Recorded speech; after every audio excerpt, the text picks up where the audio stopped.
Hey, this is Garrett Gunderson, and on this week's episode of The Drop-In, I'm having a conversation or presentation for a group called Renatus, which is a real estate investing group that I'm an instructor for.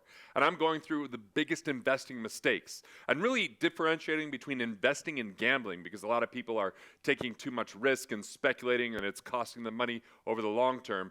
And getting into three-dimensional investing, which has to do with cash flow, equity, and being related to it for personal fulfillment.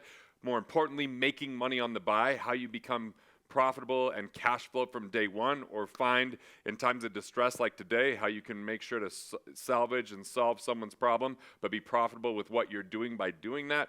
We're talking about the biggest marketplace's advantages and how to think about money and investing in general. And ultimately, this is going to be about becoming a better investor. So enjoy.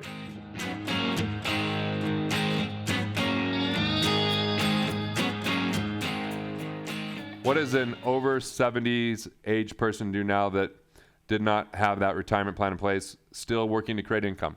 Sandra, find something that you're so engaged in and excited about that you stop talking about your age. Like when I was in my early 20s, people would say, "Oh, you're too young." You know, and then when people get older, "Oh, you're too old." We have too much that we talk around age. But I had a mentor of mine that age 78, he broke the weightlifting record for deadlifts because he goes, "Hey man, as long as I keep living, I can keep breaking these records." Then when he was 65, he ran a 100-mile race called the Wasatch 100. It was 100 miles through up and down the Wasatch. I mean, it's crazy. He found purpose, and that purpose had him get through cancer twice. I mean, it's simply like it gave him something hopeful. My dad's almost 70. But he's going bow hunting with me 2 different weeks, so he's hiking every day. He's shooting his bow. When you find purpose, age doesn't matter.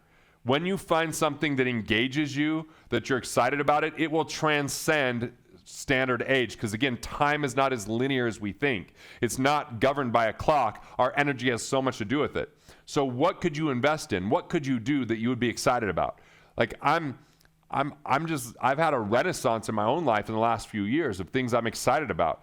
And if you're not sure what to do, find a hobby. And when you're in your hobby and you lose track of time, you'll start to listen to that inner voice that's not the negative voice telling you you're too old or you can't do it. You'll start to hear that voice inside that says, you know, this is really intriguing. I get so much insight by just taking time to myself up at my cabin, walking. I was hiking the last 2 days. You know, even when I'm driving, there's times or just, shooting my bow. Like, find those times where you can listen to yourself and find purpose. Age and purpose are not mutual. Like, there's not a thing. The older you are, the less purpose you have. It's actually, the reality is it doesn't matter. I know kids that have purpose. I know adults that have purpose, and I know a lot of people that forgot their purpose because they got worn down by the rules and indoctrination of society.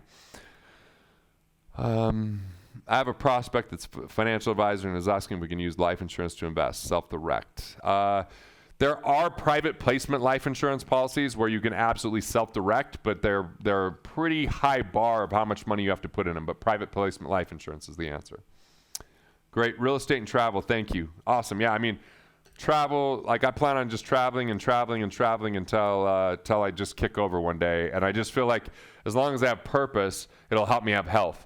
I think the 3 things that add to longevity that are underrated and most important: purpose, money, and relationships. If you have good on all those 3, you can overcome so much of genetics, of whatever it might be. Because when people don't have money, they stress out. Chronic stress is really unhealthy. When people don't have quality relationships, it's been proven. If a person even has a relationship with a plant or an animal, it adds years to their life, right? And then obviously purpose just is like one of those things. Like I'm more excited each day to get up and do the things I'm doing. I mean, I'm nervous, like it's crazy. I'm gonna have a comedy special that comes out that you guys will be able to, premieres December 8th.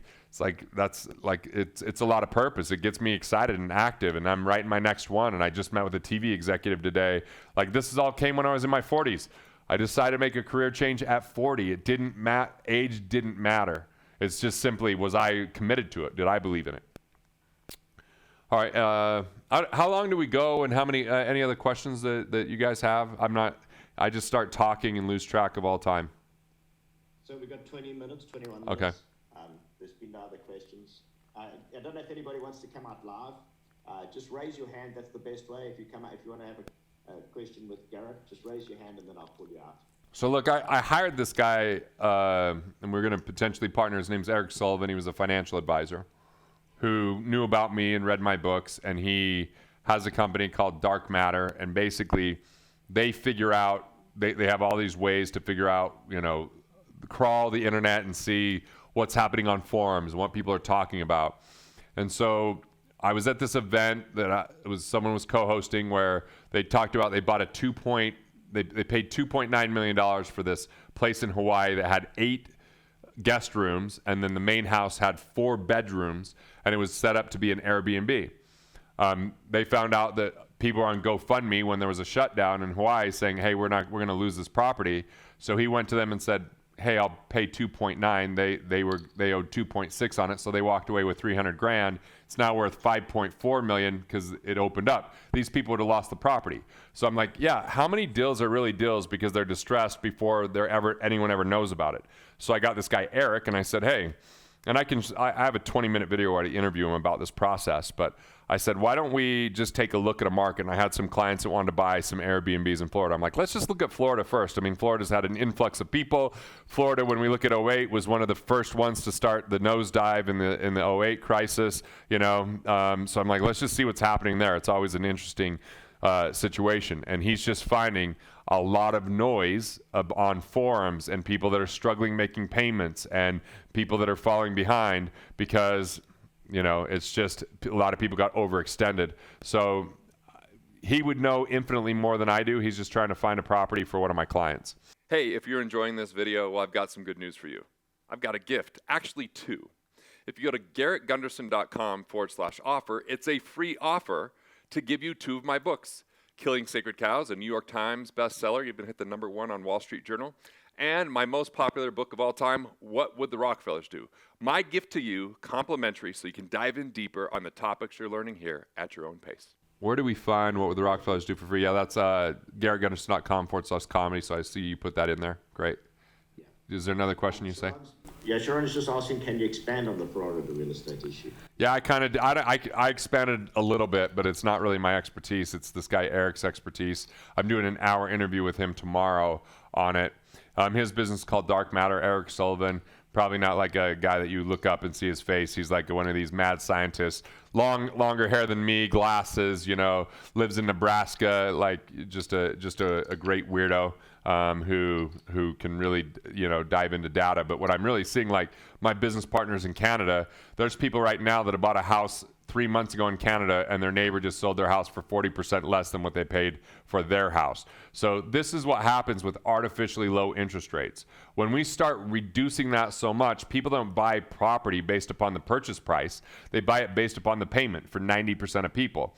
And then all of a sudden, what if it's a variable interest rate and that interest rate goes up? There's a lot of, I know a lot of people are loving the all-in-one mortgage or, some of these HELOCs with interest only. I think that they have some merit, but I also think with interest rates going up, it could be a problem for people that are running the red line and a little bit too thin without enough assets. So, let's see. No more questions in the chat. Okay, cool. So let me go a little bit deeper into the framework then that we talked about. So on the 4 I's, I just want to dip in on this is keep more of what you make to basically IRS things that most people really need to pay attention to. Obviously, if you spend more than 750 hours a year on real estate, you become a real estate professional for tax purposes. You get all that additional depreciation and interest and write off everything.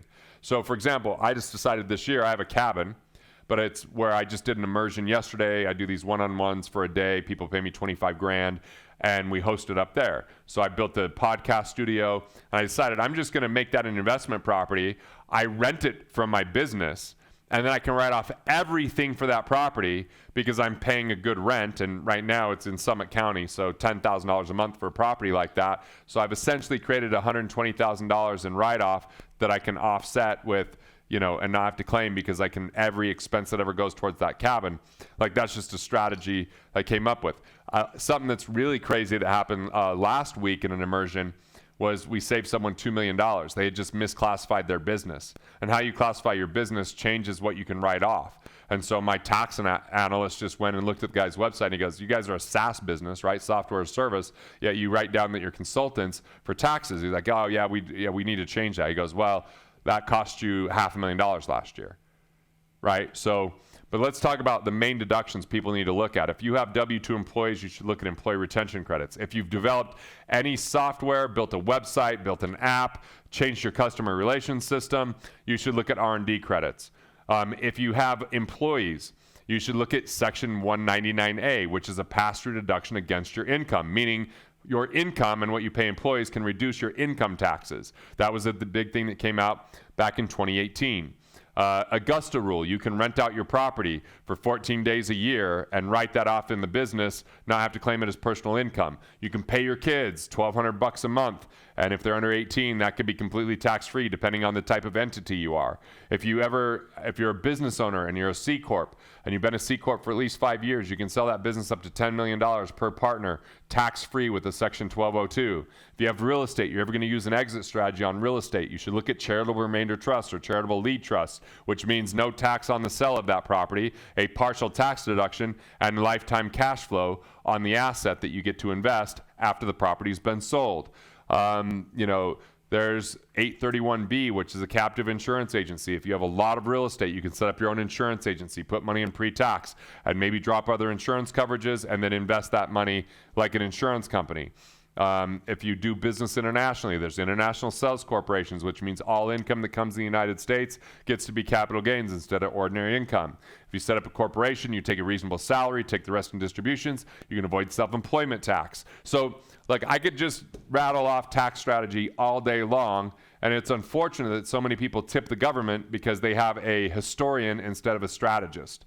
If you like the energy of the drop-in, where you actually got to see me in a conversation where I was interviewed, or I was actually at a venue where I was speaking to a group of people, there's a certain energy that comes from that. So if you'd like to see another segment where we pulled it from a speech right here in the comfort of wherever you're watching this from, well, click this next video now.